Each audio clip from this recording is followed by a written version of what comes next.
হরে Krishna dear Krishna conscious family, কি মনে আছে তো আগামী দিন শ্রী শ্রী উৎপন্না একাদশী। আর এই দিনে একাদশীর আবির্ভাব হয়েছিল। বৈষ্ণবীয় শাস্ত্র অনুসারে এই ঘটনাটি সত্যযুগে ঘটেছিল। মুরা নামক এক শক্তিশালী রাক্ষস স্বর্গ আক্রমণ করে দেবতাদের পরাজিত করে।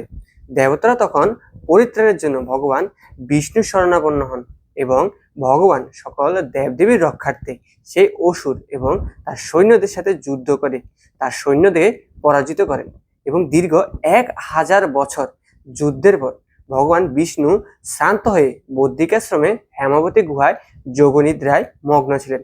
তখন মুরা দৈত্য তাকে আক্রমণ করতে উদ্যত হয়। ঠিক সেই মুহূর্তে ভগবান বিষ্ণুর শরীর থেকে এক দিব্য কন্যা স্বরূপা দেবী আবির্ভূত হন। এই দিব্যকন্যা ছিলেন অত্যন্ত তেজস্বী এবং অস্ত্রশস্ত্রে পারদর্শী। তিনি প্রবল পরাক্রমে যুদ্ধ করে মুরা দৈত্যকে বধ করেন।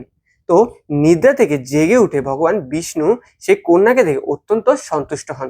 তিনি কন্যাকে বর দিতে চাইলে কন্যা প্রার্থনা করেন যে তিনি যেন ত্রিভুবনে সর্ব পাপনাশিনী এবং সর্ব শুভদায়িনী রূপে পূজিতা হন। তখন ভগবান বিষ্ণু সেই কন্যাকে একাদশী নাম প্রদান করেন এবং যেহেতু তিনি তার শরীর থেকে উৎপন্ন হয়েছেন তাই তিনি উৎপন্না একাদশী নামেই প্রসিদ্ধ হন। এই ব্রত পালনে সমস্ত পাপ নাশ হয় এবং ভক্ত সহজেই মোক্ষ লাভ করে। একাদশী ব্রত পালনকারীকে আর পুনর্জন্ম গ্রহণ করতে হয় না। তিনি মৃত্যুর পর বিষ্ণু লোকে অর্থাৎ বৈকুণ্ঠ ধামে স্থান পান। এই ব্রত সমস্ত প্রকার উপবাস ও ব্রতের মধ্যে শ্রেষ্ঠ। উৎপন্না একাদশী ব্রত পালন ও এই দিনে হরিনাম সংকীর্তন করলে ভক্তের শ্রীকৃষ্ণের প্রতি ভক্তিতে আরো দৃঢ় এবং প্রবল হয়।